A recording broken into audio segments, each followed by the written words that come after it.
The Lighthouse Keeper's Last Entry. An original horror story to sleep to. What if I told you that some stories aren't meant to be found? What if I told you that, tucked away in a forgotten archive, buried beneath decades of dust and bureaucratic red tape, lies a journal that maritime authorities have been trying to suppress for over 50 years? Tonight, I'm breaking every rule in the book to bring you the Lighthouse Keeper's last entry. But before we dive into the abyss of madness that consumed Keeper Thomas Blackwood, smash that subscribe button if you dare to explore the darker corners of human experience. Ring the notification bell, because trust me, you'll want to know when the next nightmare drops. And if you survive tonight's tale, leave a comment telling me which part made your skin crawl the most. Now, dim your lights, get comfortable, and whatever you do, don't look out your window while I'm telling this story.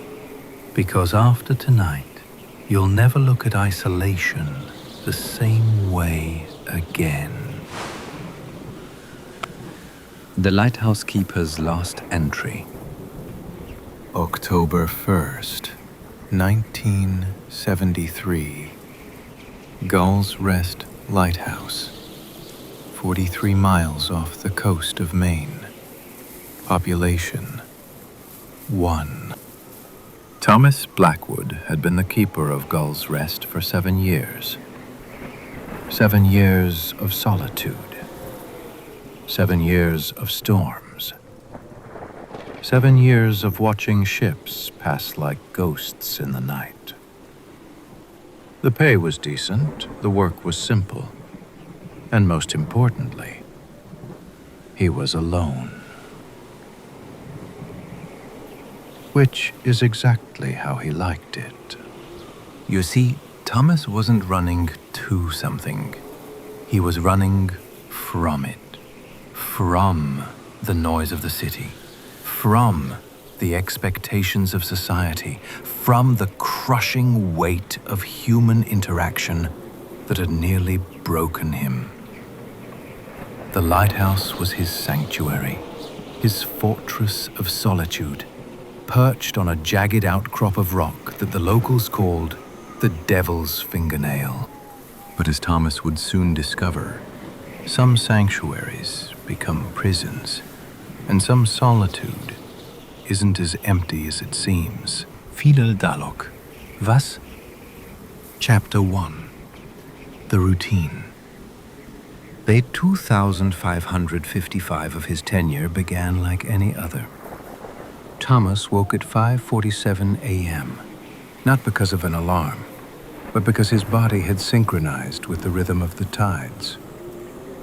The first entry in his logbook was always the same. Light operational. Weather conditions noted. No vessels in distress. He climbed the 137 steps to the lamp room, checked the Fresnel lens for cracks, cleaned the glass until it gleamed like a diamond in the pre-dawn darkness. The light had been burning for over a century, guiding ships through the treacherous Devil's Triangle, a stretch of water where the currents formed a perfect storm of chaos, claiming 17 vessels in the past 50 years alone. Thomas found peace in the routine. Breakfast at 6:15, black coffee and whatever canned goods he had in stock. Weather observation at 7 o'clock sharp. Equipment maintenance until noon. Radio check with the Coast Guard at 1 p.m. Usually just static, and the bored voice of whoever was manning the station that day, confirming he was still alive and the light was still operational. But on October 1st, something was different. Thomas couldn't put his finger on it at first. The weather was clear, the equipment was functioning perfectly, the radio crackled to life right on schedule. Yet, something felt wrong, like the air itself was holding its breath. It started with the birds. Tom. Gull's Rest was named for the thousands of seagulls that made the rocky outcrop their home. They were Thomas's only companions, and he'd grown fond of their raucous morning chorus, their aerial acrobatics, their shameless begging for scraps of food. But on October 1st, silence. Not a single bird in sight. Thomas stepped outside, scanning the sky with binoculars. Nothing. The nesting ledges were empty. The usual white splashes of guano looked old, dried. It was as if every bird had simply vanished overnight. Storm coming, he muttered to himself. Though the weather reports showed clear skies for the next week, birds were sensitive to atmospheric pressure changes. Maybe they knew something the meteorologists didn't. But as Thomas would soon learn, the birds weren't fleeing from a storm in the sky. They were fleeing from something far worse. Something that was already inside the lighthouse with him. Chapter 2. The First Sign. By evening, Thomas had convinced himself the missing birds were just a fluke. He'd seen stranger things in his 7 years of isolation. Whale migrations that defied scientific explanation. Aurora borealis that appeared hundreds of miles too far south. Ships that seemed to sail through solid rock during particularly thick fog banks. The ocean was full of mysteries, and Thomas had learned not to question them too deeply. Some things were beyond human understanding, and that was fine by him. He had his books, his radio programs, his carefully maintained routine. What more did a man need? The first real sign that something was wrong came at 9:43 p.m. Thomas was settling in for the night, reading a battered copy of Moby Dick by lamplight when he heard it. Footsteps above him. Now the lighthouse was a narrow tower with 5 levels connected by a spiral staircase. Thomas's living quarters were on the 2nd level, and above him was only the lamp room and the observation deck. There was no one else on the island, hadn't been for months. The supply boat wasn't due for another 2 weeks. Thomas set down his book, listening intently. There it was again. Deliberate, measured steps directly overhead. Like someone pacing back and forth in the lamp room. He grabbed his flashlight and climbed the stairs, calling out as he went. Hello? Is someone there? His voice echoed in the narrow stairwell, coming back to him, hollow and strange. This is a restricted area. If you need help, I have a radio. Dame. The lamp room was empty. Thomas swept his flashlight across every corner, behind the massive lens assembly, up into the shadows near the ceiling. Nothing. But the sound of footsteps continued, now coming from above, on the observation deck. He climbed the final ladder and pushed open the heavy metal hatch. The observation deck was a small circular platform surrounded by a waist-high railing, completely exposed to the elements. There was nowhere to hide, nowhere to run, and it was completely, utterly empty. Thomas stood there for several minutes, flashlight beam dancing across the empty deck, listening to the crash of waves 40 feet below. The logical explanation was simple. Old buildings make noise. The lighthouse was over a century old, built from stone and iron and wood that expanded and contracted with temperature changes. The sound could have been anything. Settling foundations, wind in the rafters, his imagination playing tricks after too many years of solitude. But Thomas Blackwood had been living in that lighthouse for 7 years. He knew every creak, every groan, every whisper of wind through the stones. And what he'd heard wasn't the building settling. Sage. What he'd heard was something walking, something that had no business being there, something that cast no shadow and left no trace, but was undeniably, terrifyingly real. Chapter 3. The journal entries begin. October 2nd, 1973.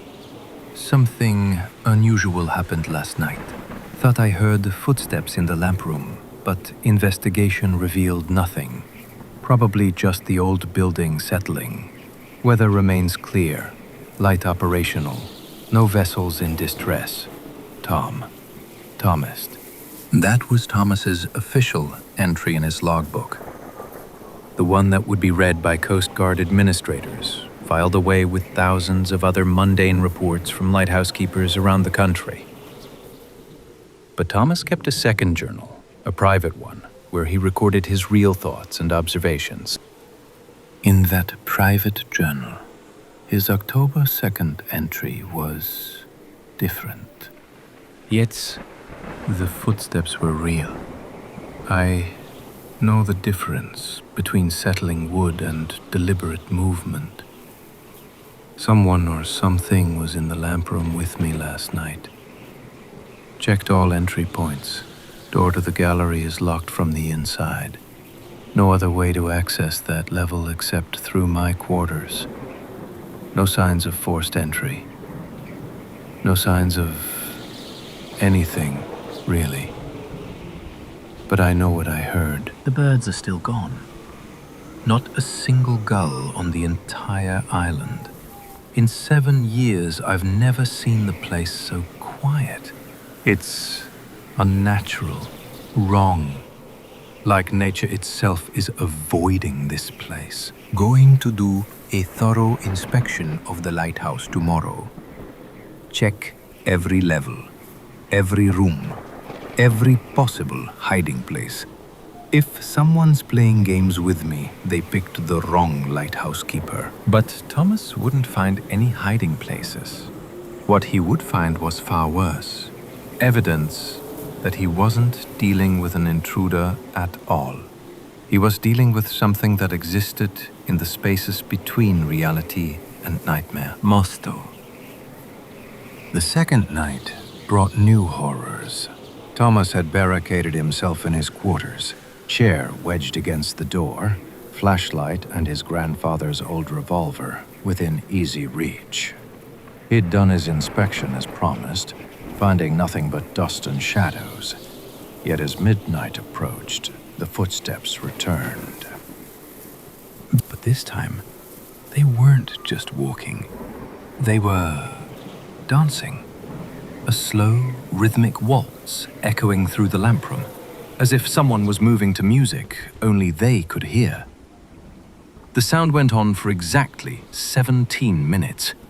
Thomas timed it, his pocket watch ticking steadily in the suffocating silence between each measured step. Then, at 12:17 a.m., the dancing stopped. And something far worse began. This is long. Singing. A woman's voice, high and sweet, drifting down through the ceiling like smoke. Thomas couldn't make out the words. They seemed to be in a language he'd never heard, melodic and haunting, and utterly, impossibly beautiful. Tears began streaming down his face without warning. The song was the most heartbreaking thing he'd ever heard, filled with a longing so profound it felt like drowning. He found himself standing, reaching toward the ceiling, desperate to find the source of that incredible voice. That's when he realized what was happening. The song wasn't just beautiful. It was a trap. Some part of his mind, the part not overwhelmed by the supernatural melody, recognized the danger. He was being drawn upward, compelled to climb the stairs and find the singer, no matter what the cost. Thomas bit down on his tongue hard enough to draw blood, using the pain to break the spell. The singing continued for another few minutes, then faded away like mist. He stood there, shaking, tasting copper, his rational mind trying to process what had just happened. That's when he decided to start documenting everything. Every sound, every sensation, every impossible moment. If something happened to him, maybe the next keeper would understand what they were facing. Chapter 4. The Research. Thomas had always been a methodical man, and he approached this supernatural crisis the same way he approached everything else, with research and careful observation. The Lighthouse had a small library, mostly navigation manuals and weather guides, but buried in the storage room he found something interesting. The journals of previous keepers. Gull's Rest had been operational since 1847, and most of the lighthouse keepers had maintained detailed records. Thomas spent the next 3 days reading through over a century of entries, looking for any mention of unusual phenomena. What he found was a pattern. Every few decades, a keeper would begin reporting strange occurrences, unexplained sounds, missing time, equipment malfunctions that defied logical explanation. But the reports always stopped abruptly, usually followed by a brief note from a Coast Guard inspector stating that the keeper had requested immediate transfer due to health concerns. The most detailed account came from Harold Wessex, who kept the light from 1923 to 1924. His final entries painted a picture that was disturbingly familiar. October 15th, 1924. The walking continues nightly.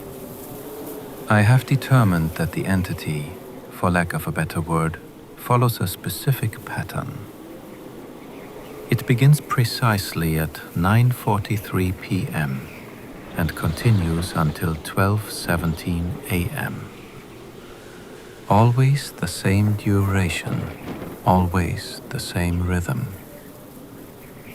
I believe it may be replaying some significant event, trapped in a loop of its own making. The singing has grown stronger. Last night, I found myself standing in the lamp room with no memory of climbing the stairs.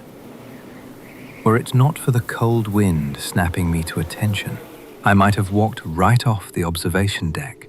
I fear I am losing my grip on reality. Harold Wessex was found 3 days after that entry, catatonic in his quarters. He never spoke again, spending the remaining 37 years of his life in a state mental hospital, staring at the ceiling and occasionally humming a melody that no one could identify. But Thomas found something Harold had missed. A connection between the incidents. Every keeper who reported paranormal activity had been on duty during October. Every single one. And they all described the same progression. First, the disappearance of wildlife, then footsteps, then singing, then the final phase. The phase that Harold never got to document because he'd been removed before it could consume him completely. Even Thomas was about to discover what that final phase entailed, and why the Coast Guard had been so eager to transfer keepers before they could document it. Chapter 5. The Woman in the Light. Storm. October 7th brought the first real storm Thomas had seen in weeks. The Weather Service had predicted clear skies, but nature had other plans. By evening, 30-foot waves were crashing against the base of the lighthouse, and wind gusts were hitting nearly 60 miles per hour. Thomas was in his element during storms. This was what lighthouse keepers lived for, guiding ships through treacherous conditions when navigation was nearly impossible. He climbed to the lamp room to ensure the light was operating at full intensity, checking the rotation mechanism that swept the beam across the churning sea. That's when he saw her for the first time. She was standing on the observation deck, completely motionless despite the howling wind.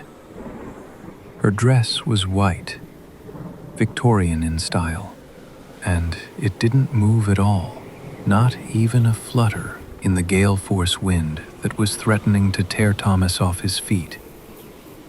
Her hair was long and dark, hanging straight down her back like a curtain of midnight. Thomas called out, but his voice was lost in the storm. He tried to approach, but something held him back. Not fear exactly, but a bone-deep certainty that moving closer would be the last decision he ever made. She was beautiful in a way that hurt to look at, like staring directly into the sun. Perfect and terrible and utterly impossible. Because no one could stand upright in that wind, let alone remain perfectly still. And no living person could survive on that exposed deck without protective gear. That's when Thomas understood. The footsteps, the singing, the feeling of being watched. It had all been leading to this moment. The lighthouse wasn't just his workplace, it was her domain, and he was the intruder. She turned to look at him then, and Thomas saw her face clearly for the first time. She was young, perhaps 25, with features that belonged in a Renaissance painting. But her eyes were completely black. Not brown, not dark blue. Black as the depths of the ocean, reflecting no light at all. She smiled, and Thomas felt his sanity crack like ice under pressure, because that smile was filled with such profound sadness, such infinite longing, that it made Harold Wessex's fate seem like a mercy. She wasn't malevolent. She was heartbroken, and she wanted Thomas to join her in that heartbreak forever. Then the storm stopped. Instantly, complete silence except for the gentle lapping of waves. The woman was gone, and Thomas was alone in the lamp room, staring out at a sea that was now calm as glass under a star-filled sky. The Weather Service would later report that no storm had occurred anywhere along the Maine coast that night. The satellite images showed clear conditions for hundreds of miles in every direction, but Thomas's anemometer recorded wind gusts of up to 63 miles per hour. And his barometric pressure readings showed a drop consistent with a major weather system passing through. Either Thomas was losing his mind, or reality itself was becoming unreliable. And given what he'd discovered about previous keepers, he suspected it might be both. Chapter 6. The Historian's Tale. Huvo ulvaite lebo omam, virenten ifil. The next morning, Thomas broke protocol. Instead of his usual 1 p.m. radio check with the Coast Guard, he contacted the Mainland Historical Society. If he was going to understand what was happening to him, he needed to know the history of Gull's Rest, the real history, not the sanitized version in official records. Gull's Rest Lighthouse. Oh my. You've stirred up some old memories there, young man. I'm Margaret Thorne. My grandfather was one of the stonemasons who built that tower back in 1847.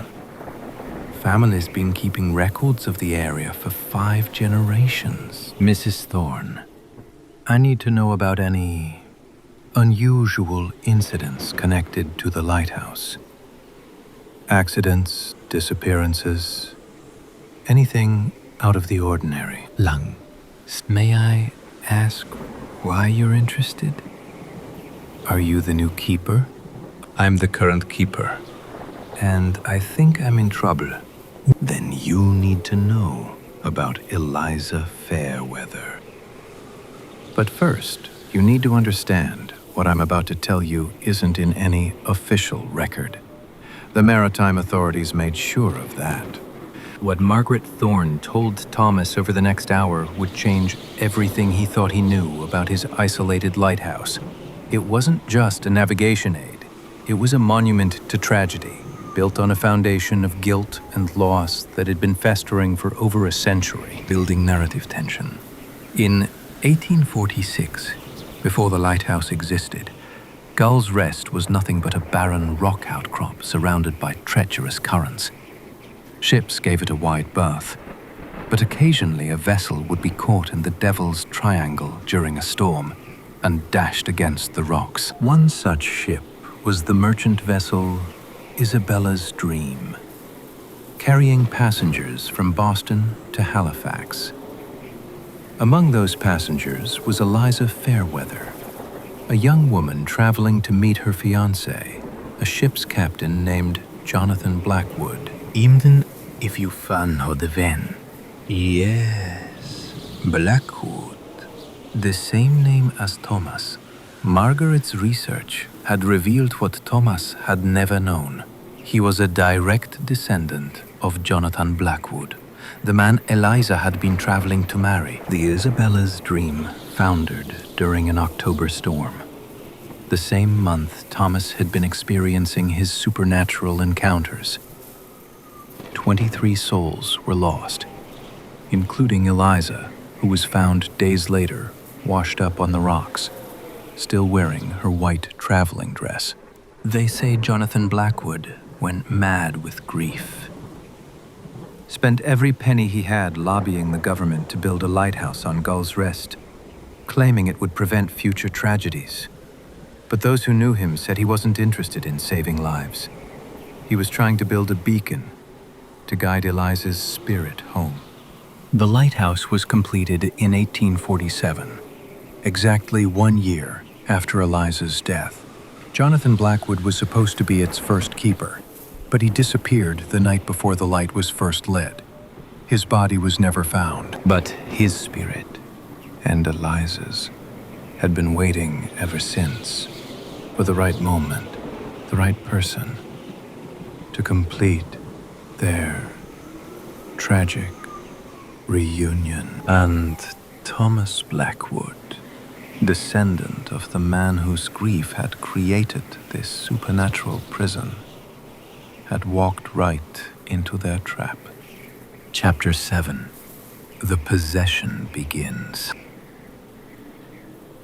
October 10th, 1973. Private Journal. I understand now why I was drawn to this job, why I felt so at home in this isolated place. It wasn't sanctuary, it was destiny. The advertisement for the lighthouse keeper position appeared in the Boston Globe exactly 7 years ago, during the week of October 15th, the anniversary of Eliza's death. I wasn't looking for lighthouse work, wasn't even considering leaving the city, but something compelled me to apply. I've been played from the beginning, manipulated by forces I can't begin to understand. But understanding and accepting are two different things. I won't let them win. I won't become another Harold Wessex, another cautionary tale in a file that's been buried for decades. But Thomas's defiance was about to be tested in ways he couldn't imagine. The supernatural activity had been building to this moment. The appearance of Eliza was just the beginning. Now came the true horror. The slow dissolution of the boundary between Thomas and the tortured spirits that claimed the lighthouse as their domain. It started with dreams. Thomas would fall asleep in his quarters and wake up in impossible places, standing on the observation deck with no memory of climbing the stairs, sitting in the lamp room with his hands pressed against the lens, as if trying to break through to something on the other side. The dreams themselves were vivid, beyond anything he'd ever experienced. He was Jonathan Blackwood, captain of a merchant vessel, watching helplessly from the deck of his ship as the Isabella's dream broke apart on the rocks. He could feel Jonathan's anguish, as if it were his own. The crushing weight of loss that had driven a rational man to supernatural obsession. But worse than Jonathan's memories were Eliza's. In those dreams, Thomas experienced her final moments. The terror of the storm, the crack of splintering wood, the icy embrace of the North Atlantic. He felt her desperate hope as she saw lights on the distant shore, her confusion when she realized there was no lighthouse to guide her to safety, and he felt her rage. Not the hot anger of the living, but the cold, patient fury of the dead. She had been betrayed by the man who promised to protect her, left to die in darkness while he sailed safely in distant waters. The lighthouse Jonathan built wasn't penance. It was mockery. A monument to his failure that came too late to save the woman he claimed to love. By October 12th, Thomas was losing entire hours to these possessions. He would begin a task as himself and complete it as someone else, cleaning the lens with Jonathan's obsessive precision, humming melodies that Eliza had known, speaking words in a voice that wasn't his own. The boundaries were dissolving. 3 minds, separated by over a century, were beginning to merge into something that wasn't quite any of them. Thomas fought to maintain his identity, his sanity, his connection to the real world. But with each passing night, it became harder to remember who he had been before Gull's Rest. And the worst part was beginning to suspect that this had all happened before.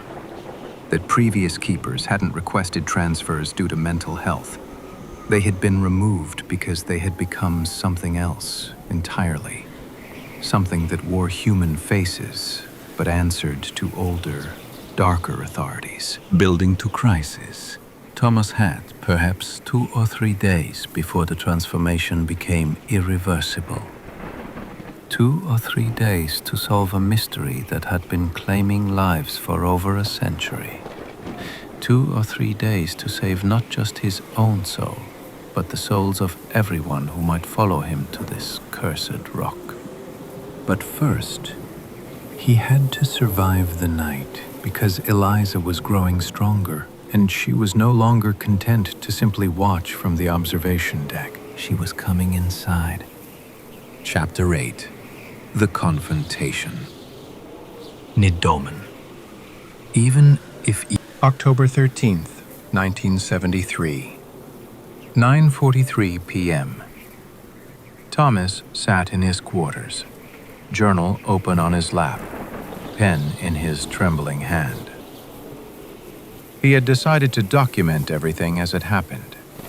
If he was going to lose his mind, at least he could leave a record for whoever found his body. She's in the building now. I can hear her moving through the rooms below, opening doors, touching things that haven't been disturbed in years. The footsteps are different tonight, not the measured pacing of previous nights, but purposeful movement. She's looking for something, or someone. Sie? The stairs are creaking. She's coming up. God help me, she's coming up. I can smell something, not perfume, not decay, but something else. Salt water and roses and grief. The smell of grief itself, if such a thing is possible. In wheat und eindige. She's outside my door. Long, heavy silence. The door handle began to turn, slowly, deliberately, as if the person on the other side was savoring this moment. Thomas watched in fascinated terror as the handle completed its rotation and the door swung open on perfectly silent hinges. Eliza Fairweather stood in his doorway, more solid and real than she had ever appeared before. Up close, Thomas could see details that the storms and distance had hidden. The intricate lacework on her dress, the small pearl buttons that ran from her throat to her waist, the delicate cameo brooch at her collar. Her dark hair was arranged in elaborate Victorian curls, not a strand out of place, despite her century of death.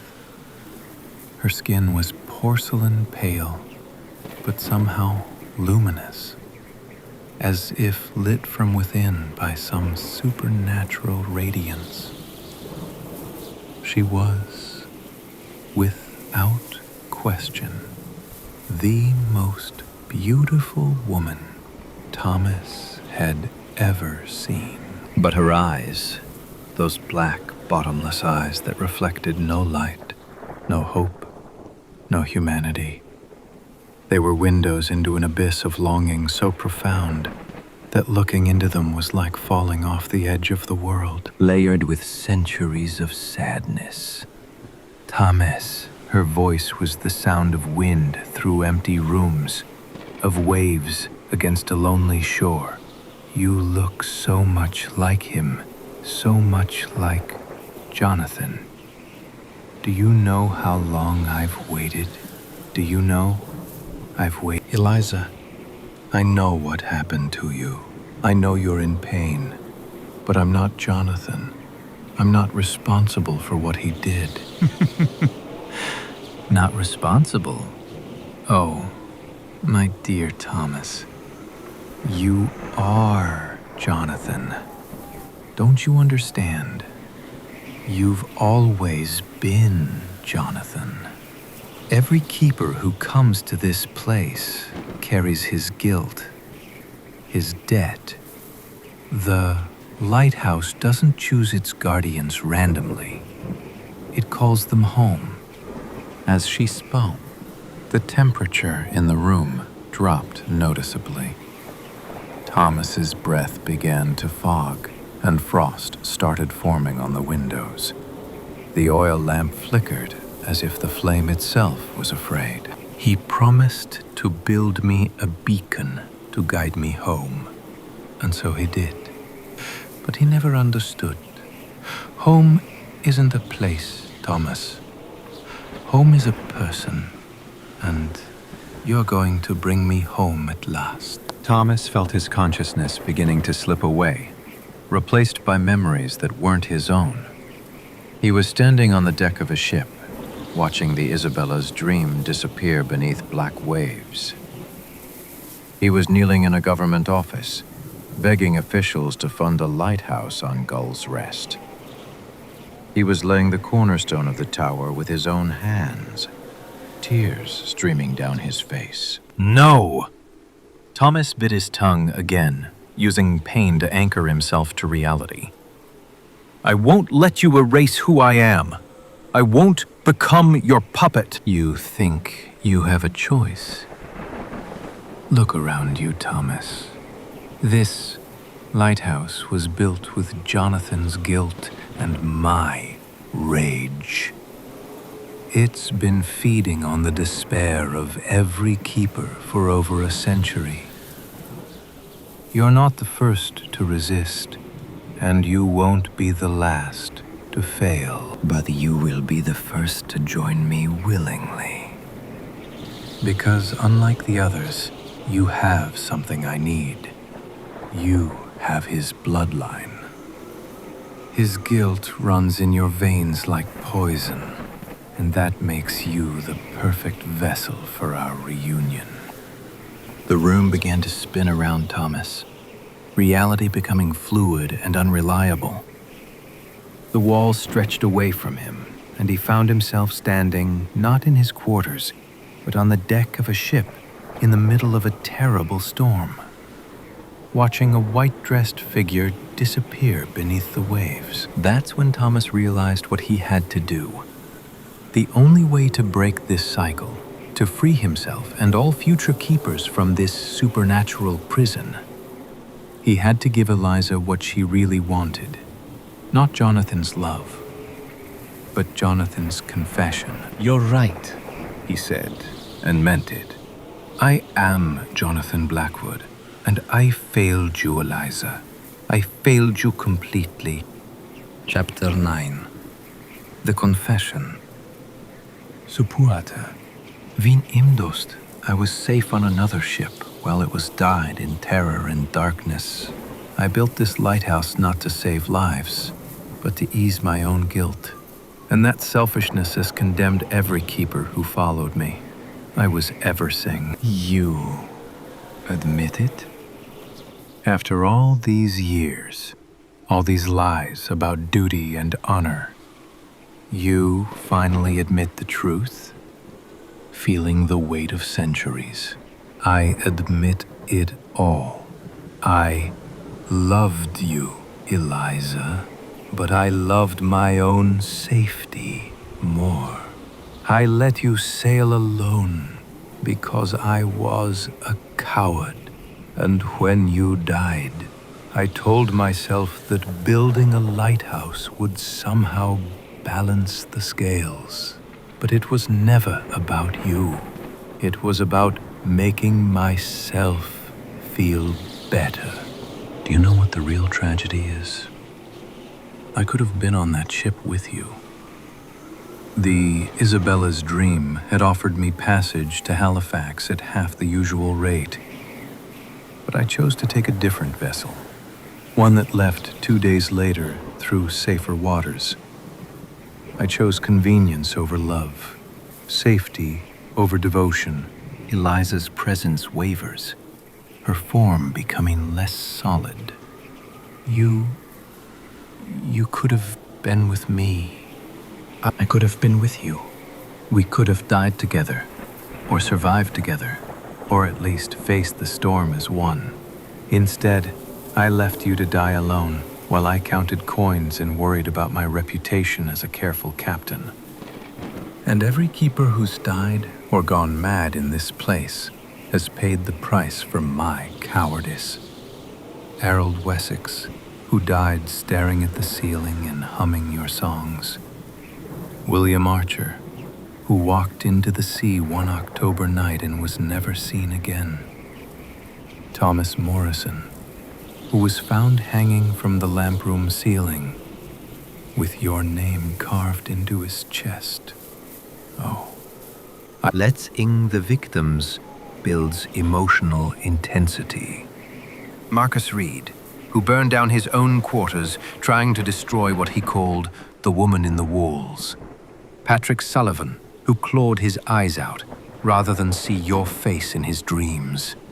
7 men over the decades, all paying for my sins. I didn't know about the others. I thought they were all you, all Jonathan. Come back to face what you'd done. I never meant you can be. They weren't me, Eliza. They were innocent men who answered a job posting, looking for honest work and solitude. They didn't deserve to suffer for my choices. And you didn't deserve to be trapped here, feeding on guilt and sorrow for over a century. But I know how to end this. I know what you really need. Zapsa, tell me. Please, Jonathan. Tell me how to make this stop. You need to forgive me. Not because I deserve it, but because holding on to this rage is destroying you. You've become something you never were in life. Vengeful, cruel, hungry for suffering. The Eliza I knew was kind, compassionate, full of light. I remember how you used to feed stray cats behind your boarding house, even though your landlady forbade it. I remember how you cried when you found that injured bird on the docks, and how you nursed it back to health in a makeshift cage in your room. That's who you really are, Eliza. Not this creature of vengeance, but a woman who couldn't bear to see anything suffer. He comes to wave you. I had forgotten. It's been so long since I remembered anything but the cold water and the darkness. But the woman I fell in love with would never want innocent people to suffer for my mistakes. She would want this cycle of pain to end. She would want to find peace, not perpetual torment. So, I'm asking you, Eliza Fairweather, not as Jonathan Blackwood the coward, but as a man who has finally learned what love really means. Forgive me. Not for my sake, but for yours. Let go of this anger that's been consuming you for over a century. Find the peace you should have had long ago. Chapter 10. The final choice. If I forgive you, if I let go, what happens to me? I've been holding on to this pain for so long. I don't remember what else I am. I don't know. Maybe you'll find whatever comes after life. Maybe you'll just rest. But anything has to be better than this endless cycle of suffering. The oftest less tortured. And the lighthouse? Will others still come? Will they be safe? I'll make sure of it. I'll contact the Coast Guard. Tell them this place needs to be automated. No more keepers. No more victims. The light will still shine, but it will guide ships safely to harbor, not trap souls in perpetual torment. Long Eliza's voice, stronger and clearer. I can feel it. The anger leaving me. It's like ice melting in spring sunlight. Oh, Jonathan, Thomas, I can remember being happy. I can remember what it felt like to be alive.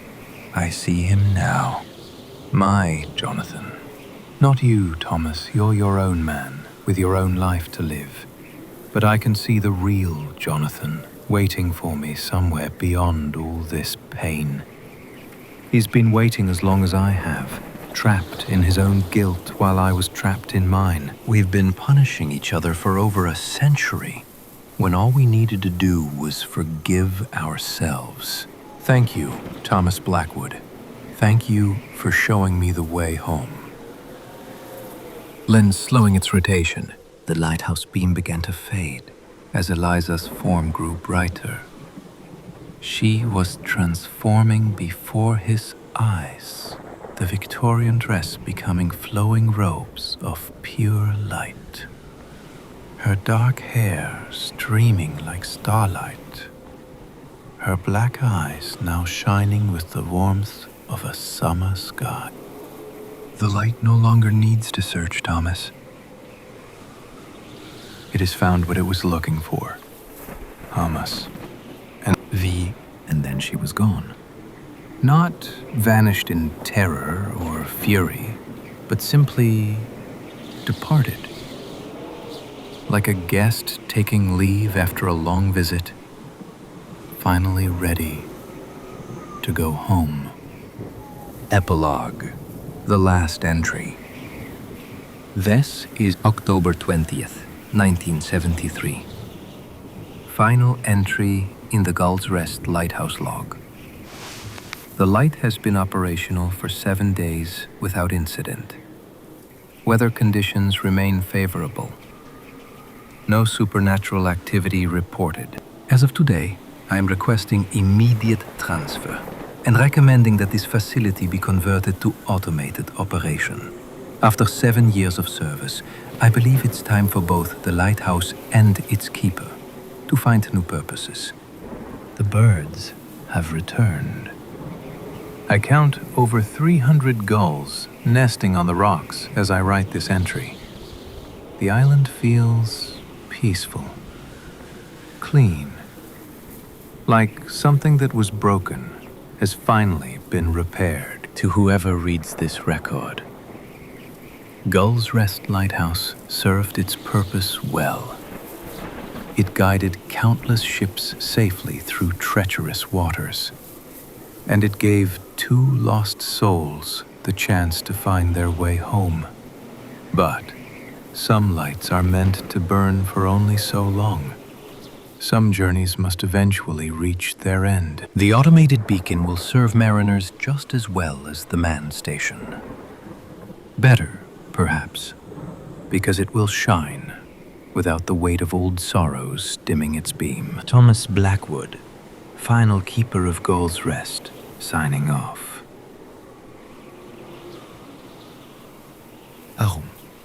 Even if we found love again, das ist das und alles Teil. Thomas left Gull's Rest on October 22nd, 1973.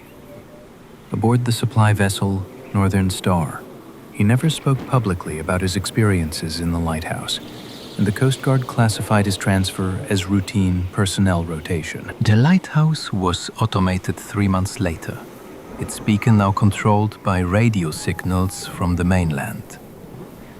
No more keepers were assigned to the station. No more men would be asked to face the supernatural forces that had claimed the island for over a century. Thomas settled in a small coastal town in New Hampshire, where he opened a small bookstore specializing in maritime history. He married a local librarian named Sarah Chen in 1975, and they had 2 children, a daughter named Eliza and a son named Jonathan. Touching detail. Every October 15th, Thomas would visit the shore and release a bouquet of white roses into the tide, watching them float eastward toward the spot where Gull's Rest Lighthouse continued its automated vigil. He never explained the ritual to his family, but they understood it was important to him. The lighthouse operated without incident for exactly 50 years. Then, on October 15th, 2023, the 150th anniversary of Eliza's death, something remarkable happened. The automated beacon, which had faithfully rotated its beam every 10 seconds for half a century, began to pulse in a different pattern. For exactly 17 minutes, the light flashed in what maritime experts recognized as Morse code. The message was simple, repeated over and over. Thank you. At peace, home at last. Vi just langet. The beam returned to its normal rotation pattern and has operated normally ever since. No technical malfunction was ever identified. And so ends the tale of the lighthouse keeper's last entry. A story of love and loss, guilt and redemption, and the power of forgiveness to break even the strongest chains of sorrow. Thomas Blackwood learned something that night that too many of us forget. That holding on to anger, even justified anger, ultimately destroys the one doing the holding. Eliza Fairweather discovered that love isn't about possession or vengeance, but about wanting the best for those we care about, even when it means letting them go. And perhaps most importantly, they both found that it's never too late to make different choices, that redemption is possible even after decades of pain, that forgiveness can heal wounds that seemed permanent, and that sometimes the bravest thing we can do is simply let go. The Gull's Rest Lighthouse still stands today, its automated beacon sweeping across the North Atlantic, guiding ships safely through the Devil's Triangle. Coast Guard records show no incidents in the area since 1973.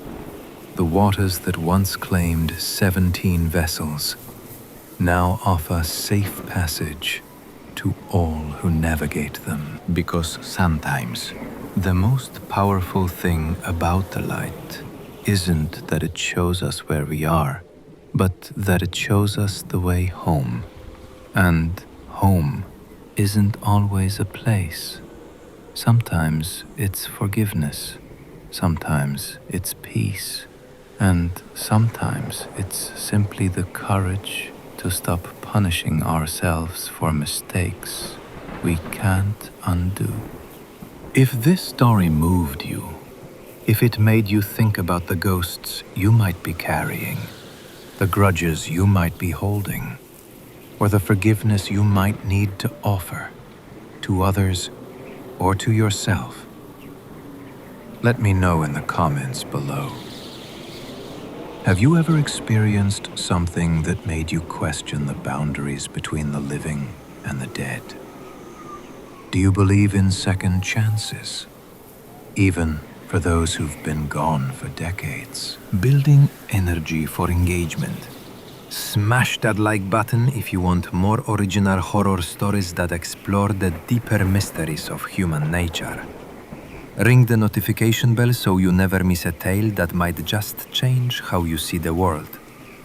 And if you're brave enough for more supernatural encounters, check out the playlist I've linked in the description. But maybe save those for when you're not alone in the dark. Until next time, remember, every light casts shadows. Every shadow hides secrets. And every secret is waiting for someone brave enough to uncover it. So much sweet dreams, and may all your lights guide you safely home.